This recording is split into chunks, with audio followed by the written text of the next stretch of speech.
Hey everybody, and welcome back. A very exciting day because we're about to cover the new Japan series from Rawlings. So let's check it out now. So before we dive right in and check out all of the special features, and trust me, there are a lot of special features, I want to talk to you guys a little bit about what the Japan series is. So this is the first ever limited release of the Japanese inspired baseball gloves from Rawlings. Traditionally in the past, if you wanted a kind of Japan market glove, it was a very long and drawn out process trying to get it over here to the States. But Rawlings has, for the first time ever, released the same patterns and designs seen in Japan over here for us in the US, and it is very exciting. There are 4 gloves we're going to cover today. They all are Japanese inspired. So there's a lot of features that we haven't really seen too much of, but over in Japan they're quite common, so that'll be really cool to cover. Important to know, these gloves are very limited edition, so you definitely want to act quickly if you see one that you like. And they're all going to be heart of the hide leather gloves, so important to know that's going to be the same throughout. But we have 2 infield and 2 pitcher specific options, so let's check them out right now. So we got 2 infield models to check out. Now these are going to be the same basic pattern, same length, just going to be 2 different color options for them. Let's start off looking at this all camel one. Straight away, you're going to see the first really cool Japan style element, which is going to be this wrist back on it. Very kind of Japanese inspired, super cool. This one's also going to feature the single post eye web, so it's going to be great, like I said, for those middle infielders. One thing that's really interesting about these gloves is just the break-in and the style of them. They are super wide here. There's a lot of kind of extra leather, and these are going to be a classic 2-hinge closed glove. Very stiff, like I said, the heart of the hide weather, but a very unique style. Feels really weird on the wrist, almost kind of like the gloves shifted a little bit off, kind of center to what you're used to, but a very cool style. And then of course we have kind of the Japanese style lacing work there for the heel pad. Now what separates these two, of course, is gonna be the color. This one's got that cool patch with the red palm lining in it. And then another difference is just kind of small things, but over here on the pinky, this one's going to say for the professional player, and then on the inside it's going to have the heart of the hide bull just above the Rawlings logo. A little bit different on that one, so we'll cover it when we get there. And then also this is going to have a different different stamping here for the thumb. It says heart of the hide and then wizard #1, which is in reference to the actual spec of the glove. This is called the wizard pattern from Rawlings. So that'll cover this one. Now let's take a look at some of the differences between this tan one to the camel. Okay, so same basic pattern as that camel one we were talking about. This is also an 11.5 inch wizard pattern with the single post web, but some differences are going to be over here with this wrist patch, a little bit of different design there.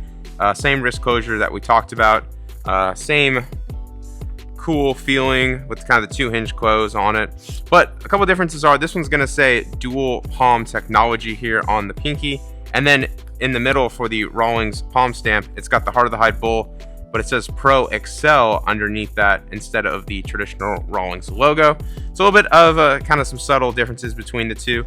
Now a few more kind of Japanese inspired features to these is going to be the fingers are a little bit kind of looser than what we would see on a typical heart of the hide glove.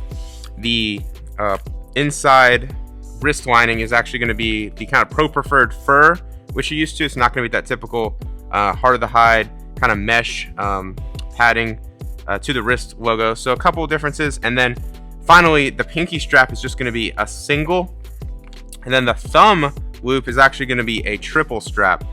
So those are more kind of Japanese inspired touches that we haven't really seen too much here, but they're featured on these 2 gloves. So between the 2, it's going to be kind of personal preference. My personal preference would probably lean more towards that tan colored one. I just kind of like that patch. I feel like it kind of ties in more just with the overall aesthetic of the glove. But either way, 2 really special gloves. So now we got 2 pitchers models to check out. Let's do it right now. So the pitchers models, 2 to look at. Let's check out this orange one first. A very cool, very intricate one-piece web there with this really nice blue stitching on it. Now this is going to be a little bit of a departure from those infield models because it is a wingtip. So it's going to have that kind of traditional one-piece closure there for the wrist instead of the 2-piece, that extra piece of leather that's really common in Japan.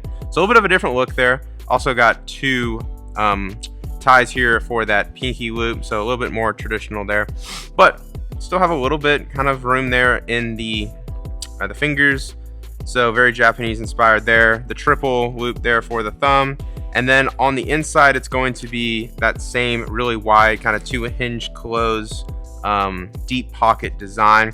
This one is going to say for the professional player here, and then that palm is going to be a very traditional with that Rawlings Heart of the Hide Bull and the Rawlings logo there as well. But still a very cool glove, very cool, especially with this kind of orange tying in to the leather.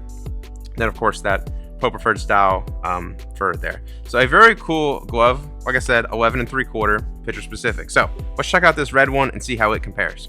So looking at this red glove, the first thing I want to talk about has to be that web, a very intricate web, a lot of really nice ornate lace work, everything about the kind of the suede inlays there on the web to this kind of modified trapeze style lace work there makes it a very cool web, very unique, and that is awesome. And then this one goes back to kind of the Japanese inspired design here with the second piece here for that wrist closure. Of course, got a really cool Rawlings stamp on it there. Now the inside of the glove is going to be very similar. It's going to have that really wide wrist opening, of course finger hood on this one as well, but very deep here for the pitcher specific model.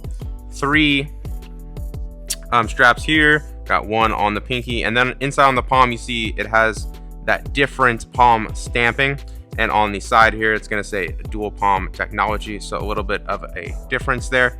And then the fingers are going to be a little bit more loose than we're used to, but still very Japanese inspired. So a really special glove. Between the two, it's going to be a tough call. I think I would lean more towards this red one just because it has a few more features like this wrist back that just really make it special, make it stand out. But either way, these would look awesome on the bump or maybe even on the shelf. If you're a collector, you can't go wrong either way. So there's the 2 offerings for the pitchers models. So there we have it. Those are all 4 gloves in the new Japan series from Rawlings. If you want to check any of them out, I've got them linked right in the description. If you got any questions, be sure to drop a comment. I hope you enjoyed, and I'll see you in the next one.